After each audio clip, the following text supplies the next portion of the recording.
They'll be gone by the end of the month. Oh, slide one. I thought I would wait for you, make sure that you got the full amount of the information of this month's content, because I know you are gonna love it. Actually, I'm requesting bulletproof corner here now. Good. Especially after this one. Right. All right, let's go ahead and get started.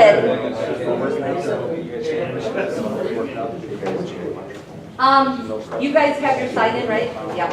Okay. So, let me start off by giving you a little disclaimer. You always know it's going to be a bad day when someone gives you a disclaimer, right? So, the disclaimer of this month's CE is that we need to bring your educational knowledge, your knowledge as a paramedic, up to the new standards of education of what the new paramedics are being taught. Some of the stuff that we're going to talk about today, you may already be doing. We may be doing in the future. Other stuff, there is no way on God's green earth we are ever going to touch it. But I have to at least tell you about it so you can say, yeah, I heard Sarah say something about it somewhere down the line. Some of you guys that were around back in 2007 probably remember the Bridge program. That, yeah, I know. Go ahead and groan. But it's not as bad. It's not as bad. So this presentation is pretty much going to take care of that Bridge program. That way I can report back to the state, yes, they are up to date, updated on the new education standards. They're good to go. So, and then if we do add something in, we'll take care of the credentialing on our own. So that's the disclaimer. Please don't shoot me, okay? So where is all this stuff coming from? Well, the state offices, the national state offices, the national EMS physician groups have all got together and decided that we are going to be more of a career. We're going to base what we do on evidence instead of, well, we've always done it that way. And so we are using best practices now. We are using evidence-based medicine. And they finally took the new EMS agenda for the future that I believe expired in 2010 and now have finished the updates on it. It won't expire until 2050, where hopefully most of us will be long gone from this career at that point. Right? But that's the start. Where do we want to see ourselves by 2050? The other thing they redid is the educational standards. Now, the state just finalized the rules and regulations for the new educational standards that were implemented in 2014. We're a little slow here. Moving forward, we already have the new 2018 standards out. As far as the paramedic programs and the new programs, we're already teaching that stuff. So when you guys get riders and some of these students come out, Ambulance 21 and June 21, 1228 Emerson, for the 53-year-old male who failed overdose of prescription meds. EMS Ambulance 21. Bridge the Narcan gap. yeah, bridge the Narcan gap. So with the new education standards, you're going to see when the students come out, they may be suggesting things or talking about things that maybe you don't quite understand. And that's just, hopefully, by telling you a little bit, you can say, yeah, I remember something of it, and maybe find out a little bit more from them. And then the new EMS scope practice, which finally we are working with we are trying to integrate that into our protocols. Meaning that instead of just following American Heart Association and what they say is best, we are taking a look at these new scope of practice models and implementing them into our protocols so that we can have the best practice for that kind of our new SOPs. We are going to start working on the SOPs again. We're trying to make it a fluid document, meaning that instead of every 2 years we sit here and we throw about 50 protocol changes at you and say, here, have a test. We're hopefully trying to do it kind of like one at a time and maybe just a brief quiz in Con Ed as far as moving forward with it. So we'll go from there. Now, scope of practice. The scope of practice does not define the standard of care. The scope of practice is basically stating what you as an individual paramedic are licensed to do as set forth by the state. And that's what the scope of practice is. Not everybody has the same scope of practice here in Illinois. Everybody does things a little bit different. They may have different skills, they may have different medications. But that all comes down through the credentialing of the individual system. The standard of care is what we define as what is the right thing. It really has nothing to do with the scope of practice. It means that if you do something, would 10 other paramedics in a same situation do pretty much the same thing you did? And that's what we define as the standard of care.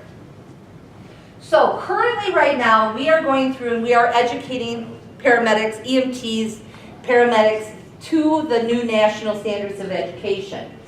When they go through school, they will go and be competency tested out on any various skills, the new ones that are taught. And once we deem them as competent, we say, sure, go ahead, take the state test. When they go through and they take that state test, after that they get a license. The state says, yes, they can go ahead and have a license to practice as a paramedic within the state. Once they can finish that, then they have to join a system, and that's where the credentialing process takes place. Anytime we allow someone into our system from another system, we make sure that they know how to do all of the skills. And if they don't, they go through a credentialing process. They have working clinical with our medical control doc, just to make sure that they've got their final blessing. Once that's all said and done, they're able to go ahead and practice in our system. So that's really the way they've kind of changed the education of an EMS provider compared to, well, you learned it in school, there it is, go ahead and do it. As we break these down, I've broken them kind of down into the different areas in the categories of things that we're going to see. CPAP, I know you guys currently do, but we're going to talk about BiPAP and PEEP. Chest tube assist, I have eliminated that one because I can tell you right now, you guys are never going to be able to do chest tube assist in the field. But we'll talk a little bit about chest tube monitoring, even though that's, again, something you won't do. NG-OG tube gastric decompression. This could be something that's not going to be very far off for us doing in the field, especially with our innovative patients. Talk a little bit about hyponasal cannula, tracheostomy tube replacement, and surgical corrects. These are all the new skills that the paramedic students are being taught and they're being credentialed to be able to do through class. CPAP is something we already currently do. No big change there. We use it for patients with pulmonary edema. We use it for patients with COPD, patients who have drowned that are able to breathe on their own, that are freshwater drowning. We use it for them. But one of the things that they're really strongly suggesting is the PEEP and what we're using for the PEEP. Our old protocols used to say that we've set it at a PEEP of 10 because we had that wonderful whisper flow. Now that we have the new flow safes, which have the adjustable PEEP, we've been teaching you guys start low and work your way up until the patient can so that the patient can tolerate it. But there's different PEEP levels for different conditions that we want to kind of watch out for. An example is someone with COPD, bronchospasms. We don't want to go any higher than a max of PEEP of 5 for those patients. These are things that probably will never actually make it into a protocol. These are all teaching points through the device that we kind of remind you guys about. Heart failure patients or pulmonary edema patients, we will go up to a max of PEEP at 10. This can be used on children, but we keep the PEEP at a max of 5 for any child. But for the most part, that's really the only thing that's changed with the CPAP is the PEEP levels for these patients. Now, the BiPAP machine, this is not in our current protocols, at least here in Illinois. It is in other systems. This machine is very similar to a Trilogy machine, which patients are having at home. Patients will be on BiPAP at home. It can be either BiPAP, CPAP, or even vent settings. And some patients will feel very comfortable having this. Difference between it is that it's about a 4 centimeters of water difference between the inhalation and the exhalation pressures compared to the CPAP. Remember, the CPAP is constant pressure. This, when they inhale, it'll go up by about 4, and then when they exhale, that peak will go down so that they don't have to work as hard to exhale against it. One thing to remember, if you have someone who is on a BiPAP machine at home, you probably will not be able to change them over to a CPAP machine to take them into the hospital. We cannot take this machine with us unless a family member is willing to ride in the back of the ambulance with us and take care of this machine, because it's not something we've been credentialed on at this time. But the big thing to remember is if a patient is on BiPAP and they're at home, you put them on a CPAP, you're probably going to see the saturation levels drop because they're not going to be able to go ahead and tolerate a CPAP. It'll probably be in the patient's best interest at that point just to change them over to a non-rebreather at 15 liters, and they seem to do a little bit better that way when they're off the BiPAP rather than a CPAP machine. But just understanding that CPAP and BiPAP are not interchangeable for it. But again, remember, if you do take this to the hospital, all the settings are usually written across the top. They're usually on some piece of tape or something on top so that the hospital will have those settings. And then also make sure that a family member is monitoring the device so that you guys don't have to. Now, for chest tube monitoring. Chest tubes are placed for many, many different reasons. 21. 16:30, you should have that in the park at Edmonton for the focus side. Edmonton and Bay, Edmonton 22, Edmonton 23, 10, 21.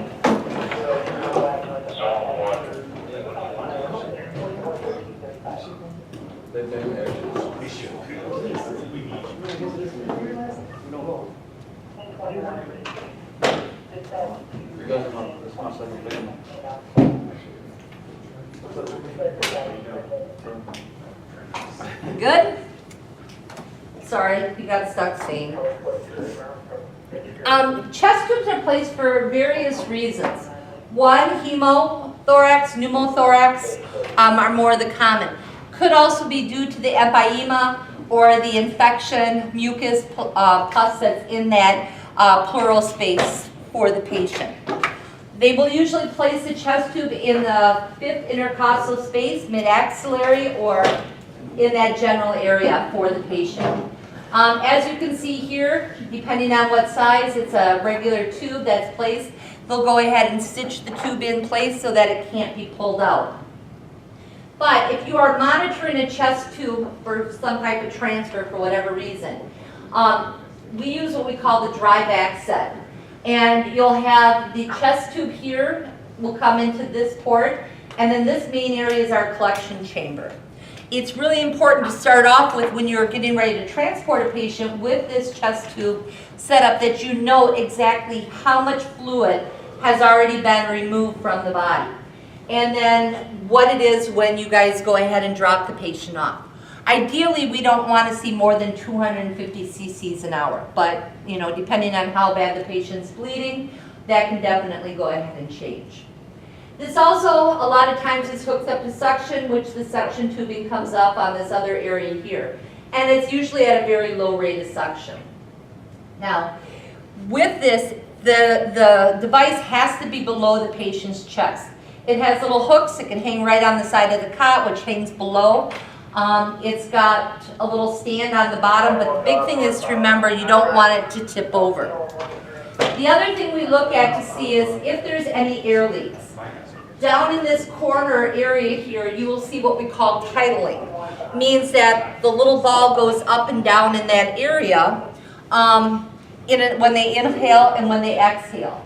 If we see a lot of bubbles developing in there, we know somewhere along the system there is a leak. Now, generally, we will never ever clamp the tube off with a hemostat because that can end up making the problem worse, a bigger hemo or pneumothorax for the patient. But if we do have the bubbling down in this little area, we do need to figure out where is the leak coming from. By going ahead and clamping off somewhere along the tube, you can say, is it on the patient's side, or if you still see bubbling after this has been clamped off, then it's probably on the side of the dry vac.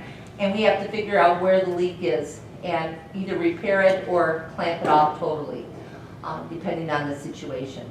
Always the other thing is when you see the patient here and you look at the area of where the chest tube is actually entering the body, you want to look to make sure that there is no red streaks coming from it, it's not inflamed, it doesn't have an infection in that area. Make sure it looks pretty clean. And usually they'll have some type of occlusive dressing over the top of it just to make sure that it stays that way. Currently, right now, our critical cares, Tier 1 and Tier 2 within the city will do chest tube monitoring. Now, OG tube placement, NG tube placement.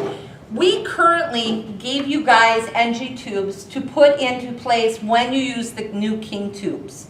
Down the back side of the King tube is that suction port. You go ahead and you measure the NG tube, make sure you're getting the right measurement. Remember, we take the end of the tube, we start just below the xiphoid process, take it up to the nose, and then over to the ear, and then that's the distance that or how deep we want to actually insert the NG tube into the patient through that King port. It's really great for, gastric distension if patient starts vomiting. Most of our patients, they're not NPO before we get them. They've usually had pizza, brats, beer, whatever it is, and so they're more likely to want to vomit. One of the other things, though, that we've talked about, a lot of services are actually dropping an NG tube when they intubate a patient.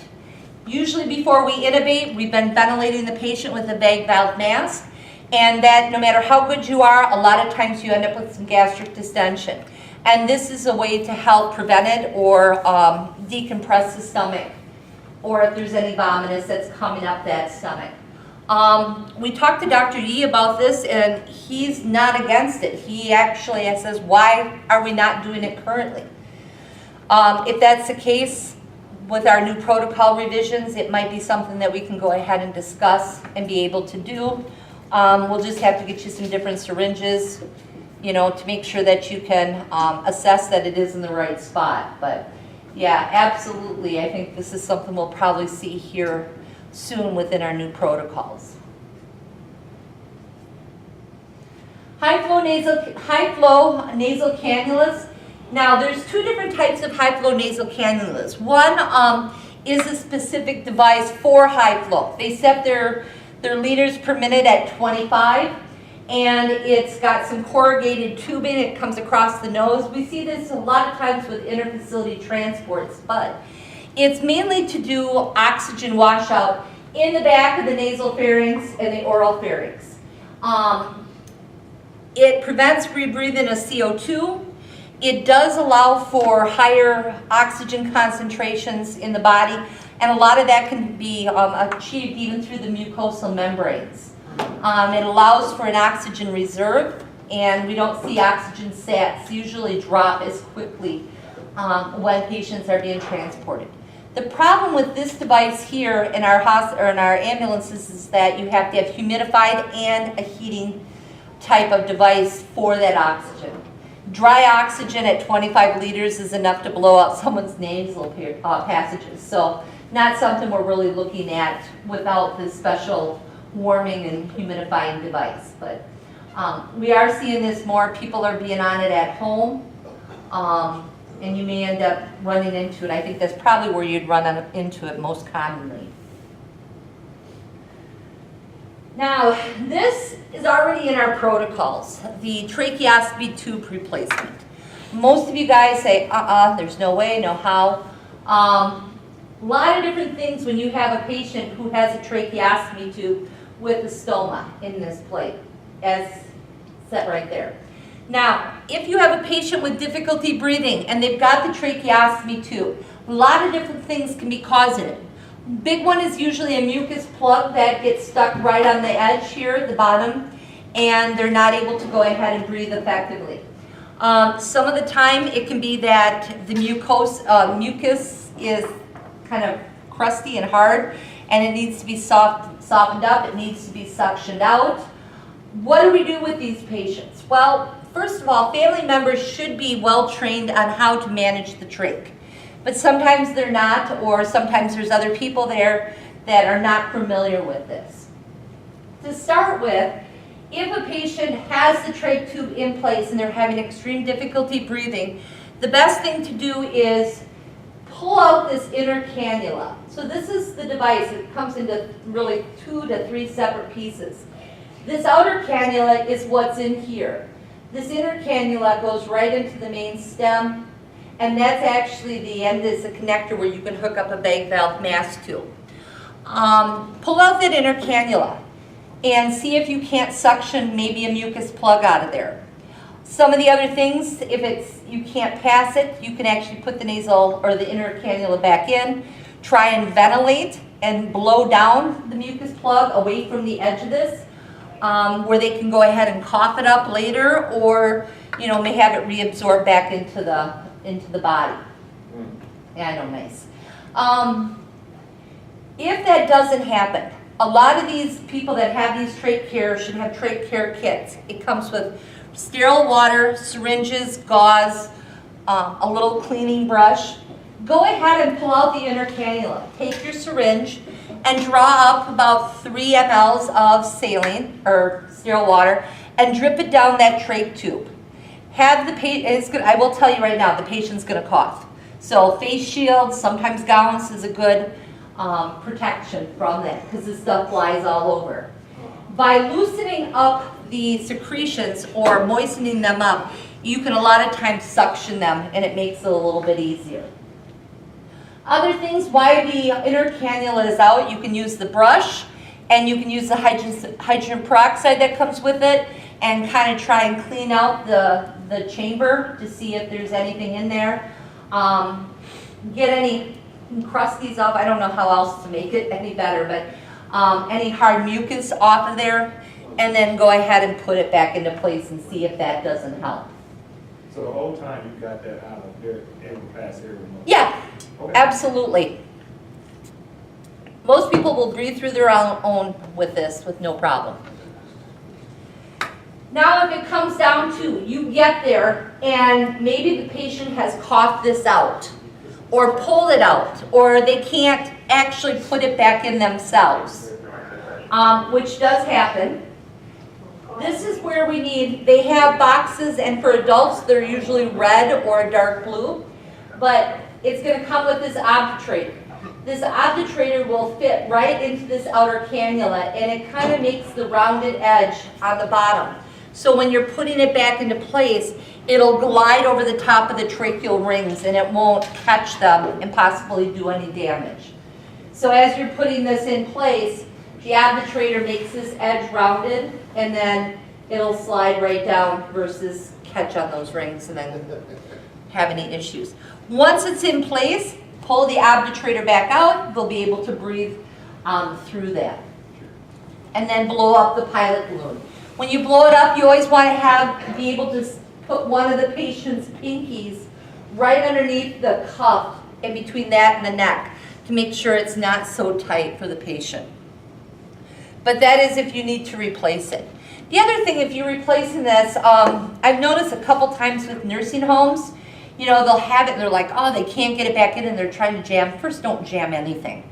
A lot of times, if you just take and put the patient's head back and lift their head up, and then as you go ahead and you put it in, it slides in a lot better once you've tilted the head back. Most of the nursing home will try and just jam it in just when the patient's head's like that. And they can do a lot of damage that way. If you're able to manage to put this back in and the patient feels fine, shortness of breath is alleviated itself, this is a very simple sign-off for a lot of these patients. Okay? Doesn't need, the ER is not going to do anything that you didn't already do with this patient. So this is already in your protocols. It's underneath functional needs and being able to replace them. But like I said, the big thing is trying to suction any mucus plugs, taking it out and cleaning it, and then if that doesn't work, replacing it with a new one. If your patient obviously is still having difficulty breathing, you can try putting the soft suction measure so it can go a little bit deeper. See if there's something that's maybe a mucus plug a little bit deeper that you need to go ahead and suction out. but otherwise, if they're not having any problems breathing, they should be okay. Surgical crikes are something that are done here in Illinois. As a matter of fact, Region 9 does surgical crikes versus the quick trachs. Still haven't quite figured out why people are doing surgical crikes rather than quick trachs, but surgical crikes are pretty messy. I don't know if anybody's ever had the opportunity to do one, but we are teaching our students. We don't competency them on this, but finding that cricothyroid membrane, first step. Once they go ahead, we take our scalpel, and most places will have the cric kits for it, which will have a shortened ET tube. It'll have a syringe, a betadine scalpel to be able to do this, hemostats, or McGill forceps. I personally like the McGill forceps because it's easier to slide that in right next to the scalpel and open up the airway a little bit to be able to put my tube in between it. But we start off by creating the vertical incision, and we're just looking at the subcutaneous tissue to start with until we can actually see the cricothyroid membrane. Once we expose the cricothyroid membrane, then they're using kind of a retractor there. What we usually tell our students is never remove the scalpel at that point. Once you've made the vertical, turn your scalpel and then go find your cricothyroid membrane, pierce it, and go just about half a centimeter to the right, turn it, go half a centimeter to the left. The whole time leaving the scalpel in place until you can take your McGill forceps and put it into the hole of the cricothyroid membrane. Once that's done, then you can remove your scalpel. Open it up a little bit and you'll be able to slide your ET tube right between the two prongs of the McGill forceps. Go ahead and blow up the pilot balloon for it, and then you should be able to ventilate with no problem. I usually tell people I'll kind of pack around the outside of it with gauze.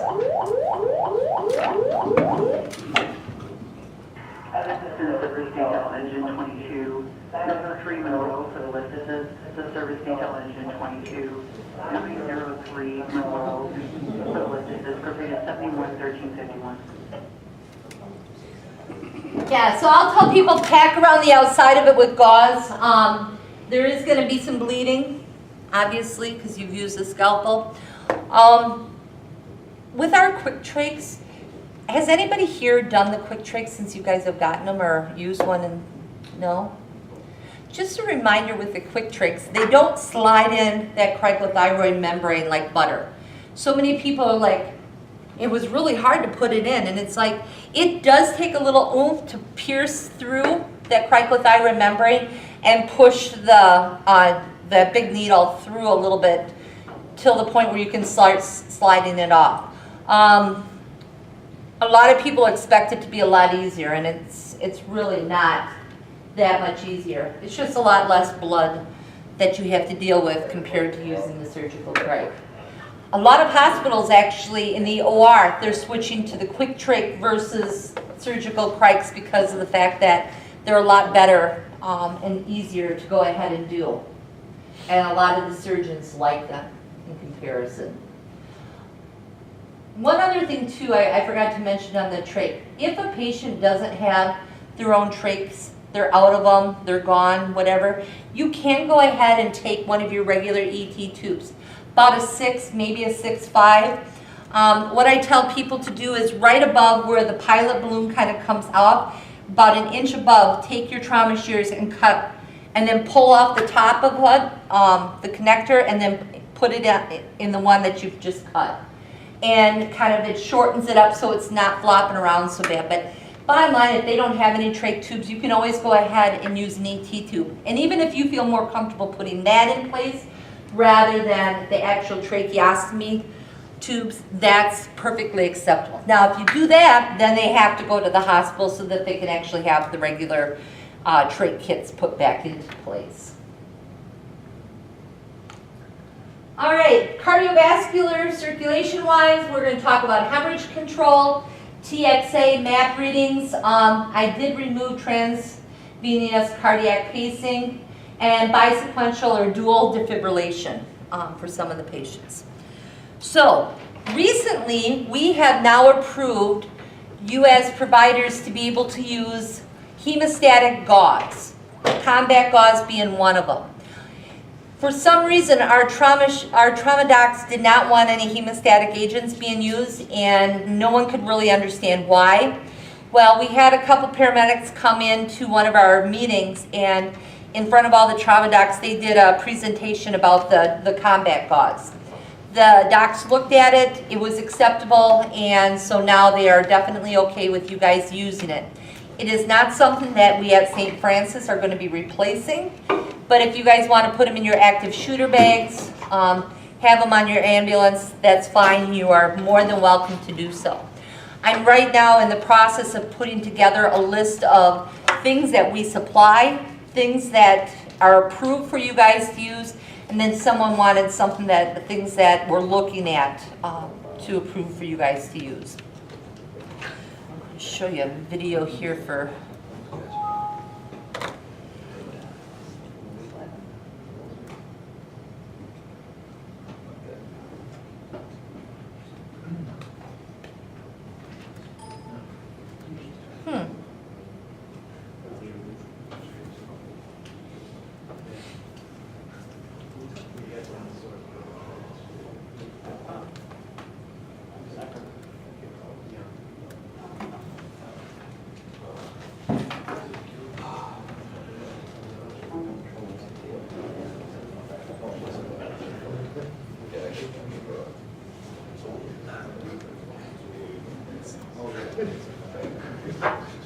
First building moves, I get it.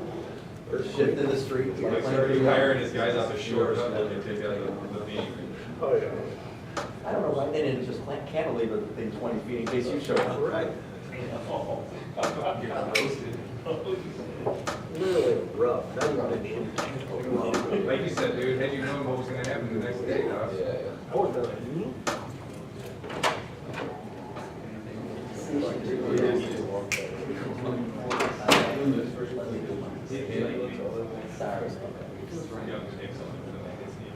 What happens when you get fucking break, right? But two people did it to me.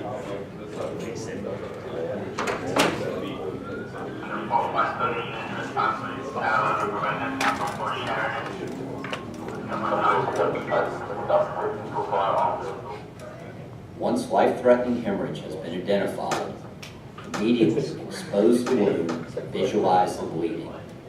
Place direct pressure over the wound to begin to slow bleeding while opening the combat gauze. Remove the product and begin to place the gauze into the wound. It is important that you place the gauze deeply into the wound and into contact with the arterial or venous breach. Simultaneous with packing the wound, utilize your other hand to maintain direct pressure over the wound so that clotting may begin. Continue to pack the wound with combat gauze until it is filled. Large wounds may even require more than one combat gauze to completely pack. Continue to pack until no more gauze will fit into the wound. Any remaining gauze should be placed over the wound and used to apply pressure. Pressure may be required for up to 3 minutes for clotting to occur. While applying pressure, scan the patient for additional wounds that may require treatment. Once clotting has occurred and bleeding has stopped, wrap the wound tightly with a pressure dressing to maintain pressure and keep the wound free of contaminants. Once the wound is completely dressed, take the empty package of combat gauze and place it under the dressing so the receiving personnel will know that a hemostatic agent has been used. In rare instances, active bleeding may continue even after your initial application of combat gauze. The probable cause of this is failure to place the hemostatic agent into contact with the source of bleeding. In the event that prior attempts at stopping bleeding were ineffective due to improper product placement or other factors beyond the caregiver's control, any combat gauze or standard gauze in the wound should be removed. Wound bleeding should be visualized if possible. fresh combat gauze should be packed in the wound, consistent with chronic obstruction. Remember that once the new combat gauze is packed into the wound, you must still apply pressure before proceeding with the application of a pressure dressing.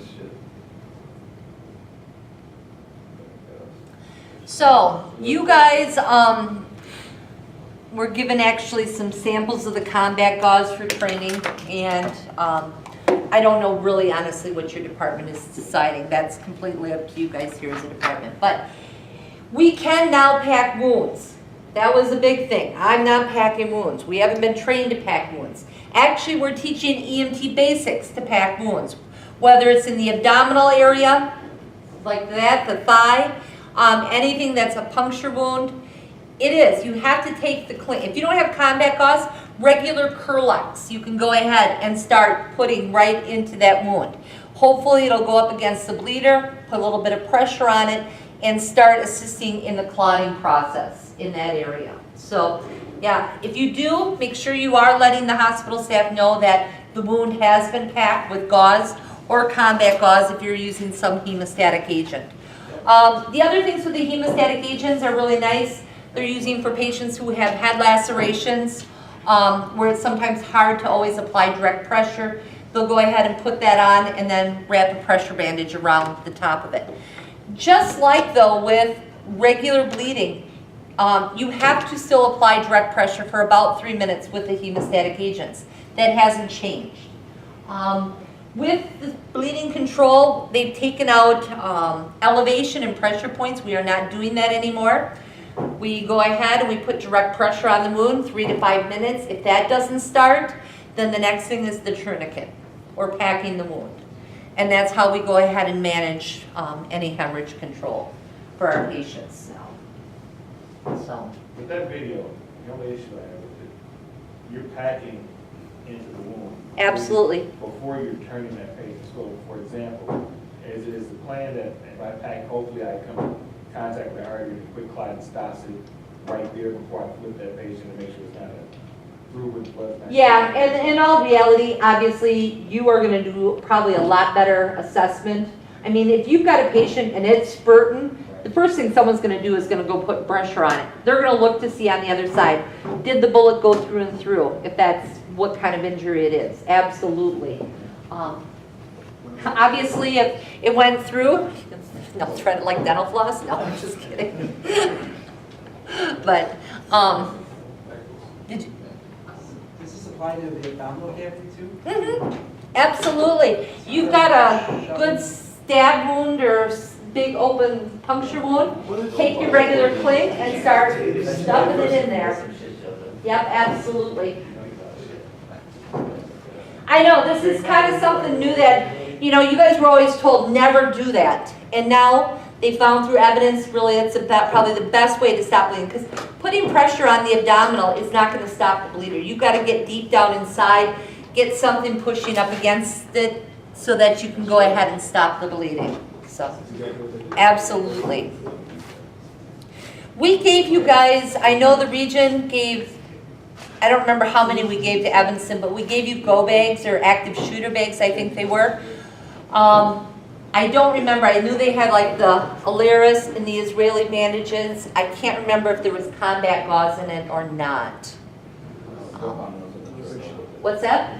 Yeah, I think it's in there. Is it? Well, you know, a lot of your police officers are already carrying it. We could never understand. The police officers can carry it, but why can't we?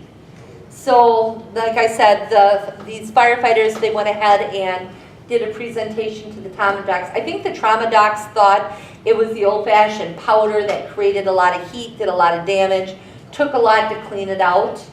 The other thing they don't want is, I think it's called the X-Stat, which looks like a huge syringe, and then you push in all these little small pellets of gauze, and they expand.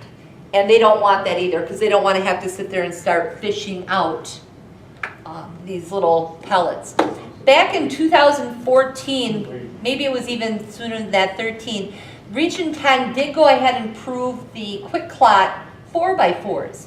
Now the problem with that is they would look like a real 4x4. But they were $120 for 10 of them. Yeah, they were really, really expensive.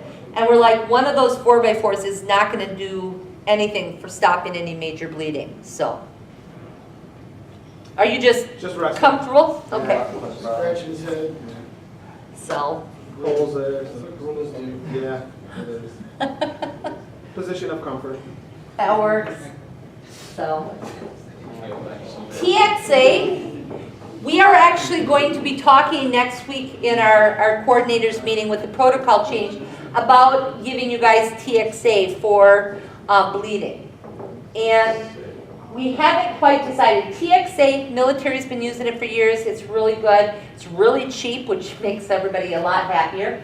But it can be given as an injection, IV, to stop any internal bleeding that you might suspect. It's also being used in a powder format, in oral format. Doctors are using with the powder format. They'll put it on the end of like a Q-tip if someone has a really severe nosebleed and try and put that TXA right up next to where it's bleeding to go ahead and start the cascade process of clotting. And that's all this really does, is it enhances the clotting process.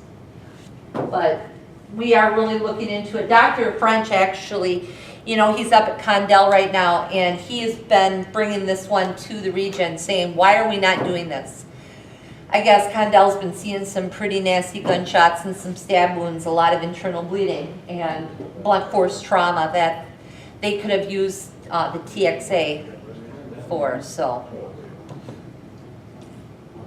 But there'll be more information to come about this product.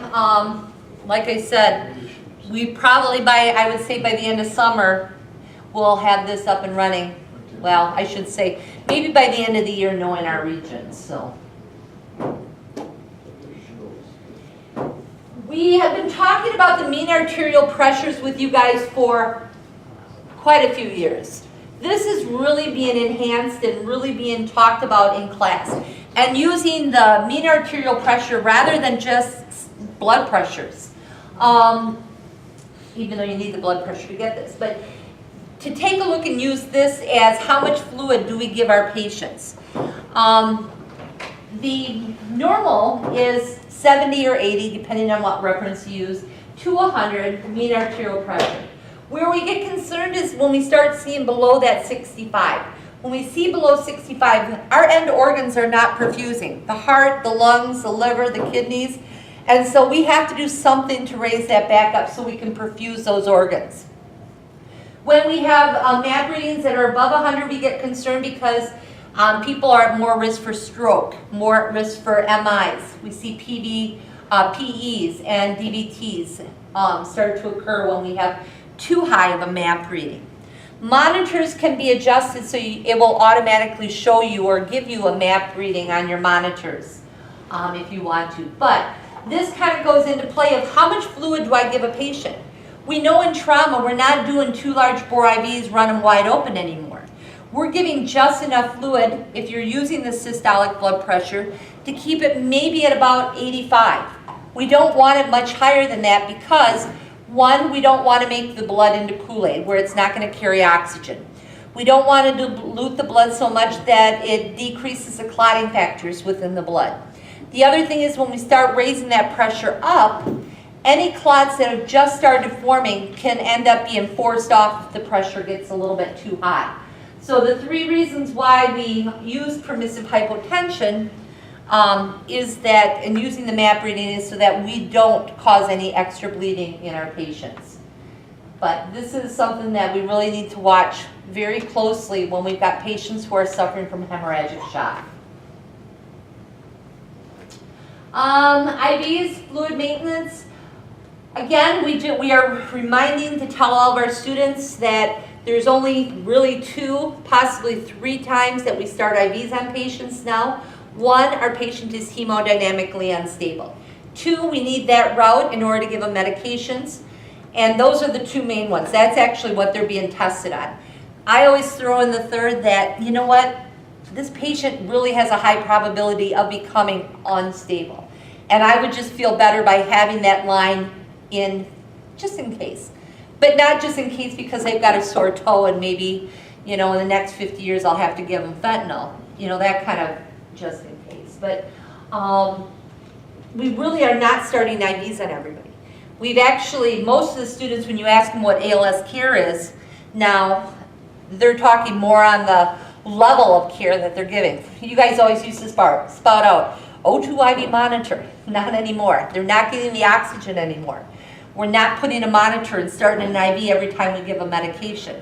We're selective in what we're doing for our patients. But we are also being able to go ahead and teach the students now to use existing central lines that are already in place. We actually have a protocol that we can use the central lines only if it's an emergency type situation and we have to ask medical control first.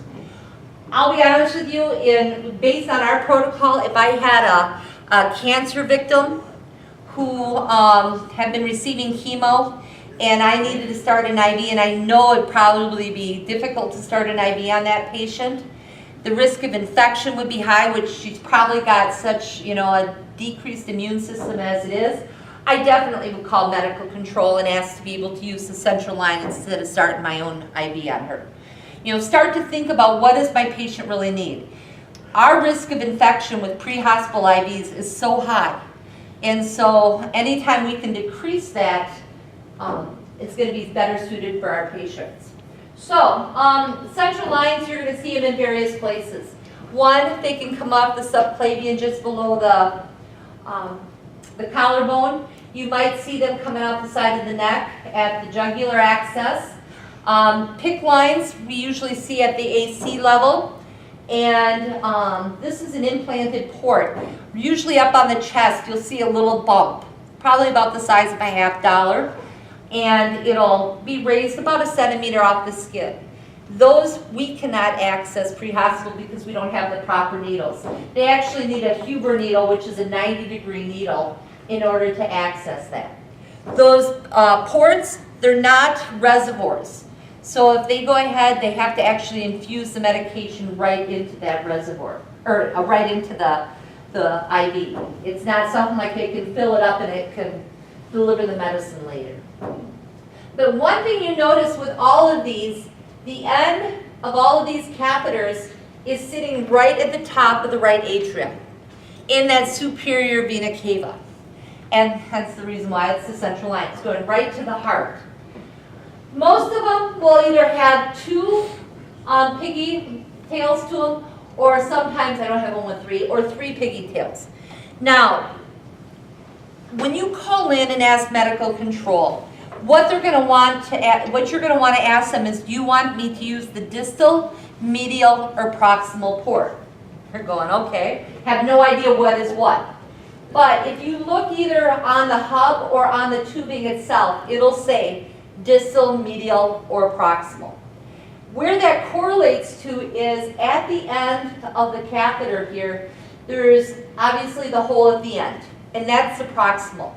So if you have this one being the proximal port, the fluid is going to come out at the end there. If this is the distal port, and then like they had a medial, there's another hole that's about a little ways up, but this one being the distal port, the fluid would come up or come out at a little higher level.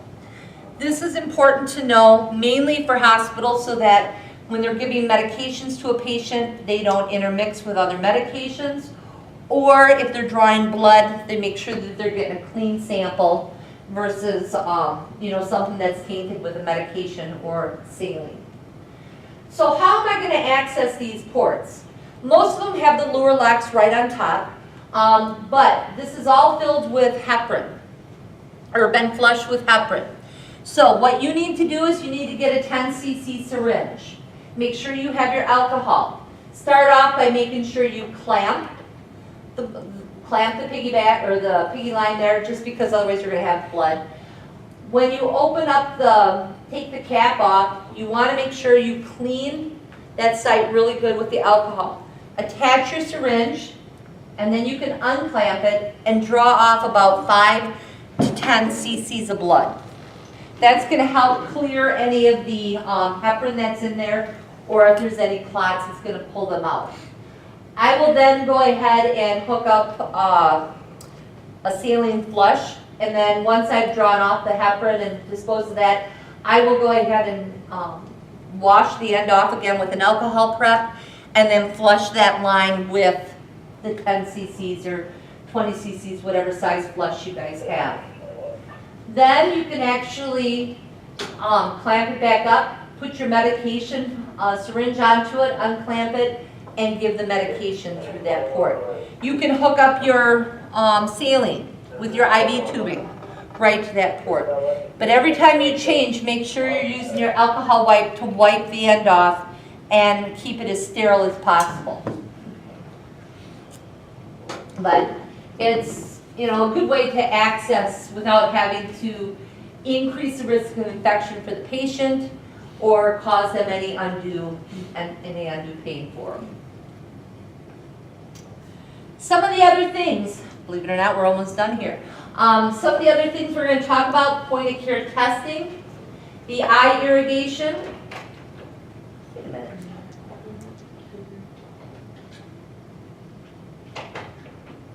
Oh, there it went. I'm like, where my bisequential went to? So we're going to talk about point of care testing, eye irrigation with Morgan lens, ultrasound, and then intubating with nasal cannula at 15 liters. Point of care testing has been done in the hospitals a lot of times. Critical patients come in, we have this little machine with cartridges depending on what we're looking at testing, and we can get blood tests back fairly quickly just with this machine. It's been used pre-hospital for getting cardiac markers. It's been used pre-hospital for getting lactate levels, and they are now starting to be used for mobile integrated health, depending on what kind of program you're actually running. They're very expensive though, they're about $5,000, and each one of the cartridges, depending on what you're looking to test, has a different price range. It can do basic metabolic panels, so you can get potassium, sodium levels. It can do the biomarkers, the myoglobin, troponin, CKs, lactate, let's see. And really anything that you want, they have cartridges for. But they're fairly quick and you can usually get the information.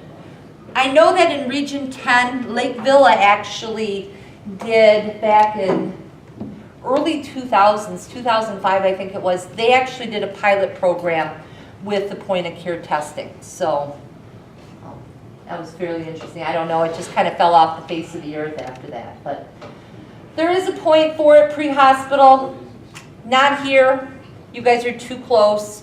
You know, we're talking about maybe south of I-80 where transport times are half hour, 45 minutes, that this would really be beneficial for the patients. Definitely if you're doing mobile integrated health with some of the pilot programs, it might be beneficial, so. Does that use arterial blood or? Nope, just poking the finger. Okay. You know, and that's one thing too. I'm going to mention right now about the arterial blood. There was a case, and actually it came from Skokie Hospital. One of our providers brought in a patient, and they took the blood from the IV port. And they said, oh, patient has a blood glucose of 300. Patient went unresponsive, cool, clammy skin. They thought there was something wrong with their machine. They took it again. This time it said 240 or something to that level. But they kept taking it off the IV. When they got there and got the patient over to the hospital, the blood glucose was like 24. I've never seen that big of a variance. I usually will say anywhere between 20 and 60 positive, negative point variation between arterial blood and venous blood. But one thing you guys really have to, and I think we're going to hit on it next month, is that if your monitor says it is for capillary blood, you have to make sure you're doing capillary blood 6. You cannot take it off the IV. Otherwise, you can have big discrepancies in your blood glucose. So, eye irrigation, currently we go ahead now, and if someone's eyes need to be flushed, we get a nasal cannula, we cut the prongs a little bit over the tip of the nose, hook it up to a bag of saline and let it run. And it irrigates the eyes. The problem with that is if a patient squints their eyes shut, it's really not going to flush. So The Morgan lens is the approved eye irrigation piece of equipment that nationally has been accepted. It's got a little disc about the size of a soft contact lens, and it's attached to a very thin tubing. And mainly you pull up the edge of the eye and you set that right on top of the eyeball, and it hooks right up to your bag of normal saline. And so that you can go ahead and flush the eye that way. That way if they're trying to close their eyes, the eyes will still get flushed at that point. But I don't know what the cost of something like that is. I really honestly never really looked into it all that much for pre-hospital, because we have so many other ways that we've been doing it all along, and it seems to be working just fine. So ultrasound, this is probably something that we've been seeing kind of increase over the last 7-8 years. It started off by using ultrasound as a way to determine if there was bleeding in the belly. And then they kind of expanded it a little bit to take a look at the heart. Are the ventricles working like they should? Does it look like they're getting adequate ejection fraction? And that was pretty much where the training ended to start with, and that was about an 8-hour training. Now for ultrasound, they're using, it's a 2-day training, about 16 hours, and they're looking at a lot of different things. They're using it for OB, for pre-hospital, patients who are pulseless, non-breathing. They're taking a look at the heart to see, are they able to go ahead and terminate care? It's used for starting IVs, estimating ejection fractions, looking for pulmonary emboli, deep vein thrombosis, fractures. They use it if someone's got severe breathing for COPD to see, do we have some type of obstructive. Looking at intracranial pressure via looking at the eyes for the ultrasound. Did we place the ET tube correctly? It was another way to verify tube placement. It's very expensive. You're looking about anywhere from $7,000 to $10,000 for the ultrasound. So don't expect those coming to you soon. I know. Again though, you've got someone that you suspect is bleeding into the abdomen. To sit there and try and do an ultrasound when you can just get them to the hospital, get them to surgery where they need to be on the steel right away, versus trying to say, oh yeah, as far as I'm concerned, this should be maybe a critical care skill, maybe those that are going to be long transport times, but for big areas like this, I don't think that they're necessarily, they'd be more of a fun toy versus a necessity. There's been a lot of documentation and research lately being put out in various magazines and studies about bisequential or dual sequential defibrillation. Dual sequential defibrillation came as a treatment for refractory VFib. And their thought process was, instead of hitting the patient's heart, going from here to here, back and forth, by actually going through the heart, getting different angles, trying to go ahead and stop the VFib. Our ER, we've been using it. I think one of the students actually had the medical director talk to the medical director and asked if they could do it about 2 years ago. They've done some research on it, they've been doing it, and they've been having some success. There are some systems that do it. Sometimes it works, sometimes it doesn't. But normal pad placement, the ones that we use a normal pad placement, but then we'll put the anterior posterior pad placement so that it's going through the heart as well as up and down. From what I have read with the research studies, this one right here has a better outcome than when they put the pads side by side that way. I have not read or seen too many research studies. I think there's only one research study on the 2 pads on the anterior and 2 pads on the posterior. And we don't have enough data yet to determine if that way is a better way to place the pads. The problem with the bisequential, first of all, is that you have to have 2 monitors of the same type. Yeah. Yeah, fire chief, I need to put 2 monitors on every ambulance, please.